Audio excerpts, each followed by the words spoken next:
This is our video for Wednesday, April 15th, tax day. And our objective is for Wednesday, you're going to start another full test. So just to review, Monday we had a little packet on the relationship between the original, the first derivative and the second derivative. On Tuesday, you had a little particle motion packet, and then you had a little matching. And I hope with the matching you are able to see the correct answers. If not, we can talk about those in Zoom. For today, for Wednesday, I want you to start another full practice test. And so you're going to do the multiple choice with no calculator. And then on Thursday, we're going to do the open response. And then on Friday, we're going to do the multiple choice with a calculator. And so again, give these your best effort, but also keep in mind the things that you're struggling with, and so we can come back and work on those. All right, I just got through watching a webinar on the AP test. Some things, didn't learn a lot, but I did learn that they're going to give us a lot more information between now and the test. But some things to know is that they said to keep practicing the free response questions from the past. It sounds like the first one is going to be a little bit more to it than a normal free response. They said they want to make sure that they take up the time, which is 25 minutes. And so they said it's going to be in the traditional fashion, but I think it's going to be a little bit more. So maybe instead of being an A, B, and C, it's going to be A, B, C, D, E, or something like that. So a little bit longer. They said that you will be allowed to print the question. So if you have a printer, and I know some of you do, and you're already printing like the packets that I give you, if you can, that the printing will be part of your 25 minutes. But if you've got a fast printer, as soon as you see the question, there will be a feature that allows you to print that out, and then you can work it and then upload the picture to AP. They did say that it's very important that in the last 5 minutes, they said there's going to be a timer on the screen, and it's going to have 30 minutes on it. And after the 25 minutes have gone by, it's going to turn red. It's probably going to freak you out. And they said you've got to stop. And I think most of you have learned that. We've done a lot of time things over the years, but they said you must stop and upload. Because you could do all that work and miss the uploading and miss your opportunity to get your test in.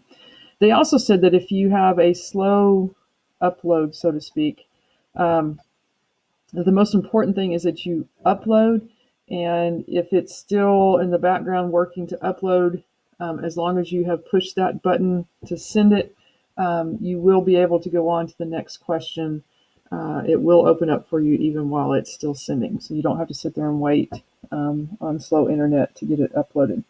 But they said very important that when that 5-minute alarm goes off, that you stop and you upload.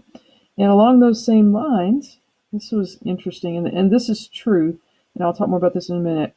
They said that you will be able to get a 5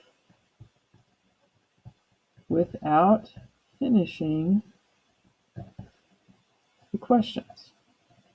So don't feel panicked that, I didn't get through the entire question.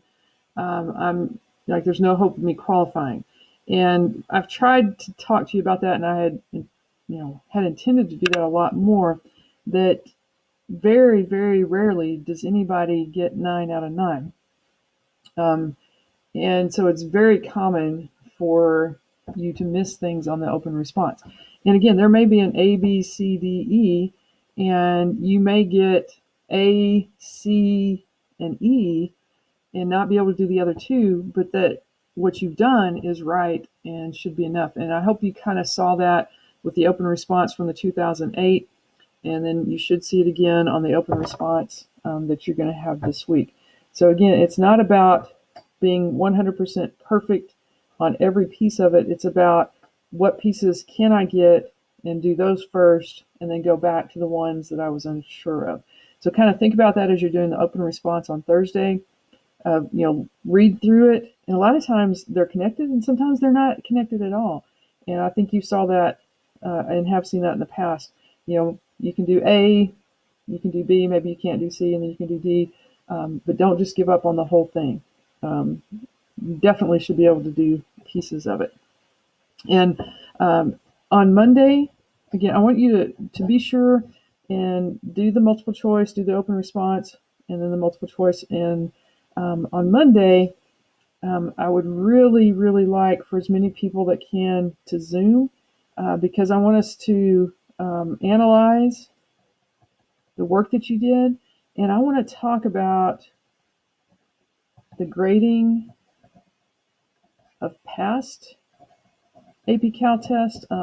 I've done some research today, and I've looked at the percentages, and I've looked at the report from last year. I want to show you how what the averages were for my kids, what the averages were for the state of Arkansas, what the averages were for everybody that took the AP Cal test. And again, it's going to reinforce this, that you don't have to be perfect to qualify. And so put Monday on your calendars. You may need to open up another Zoom session, but put Mondays on your calendar. I really want us to dig into the work that you're going to do this week, and then talk about how things are scored, and just kind of dig into more of the percentages on Monday. All right, you guys work hard, and I'll see you tomorrow.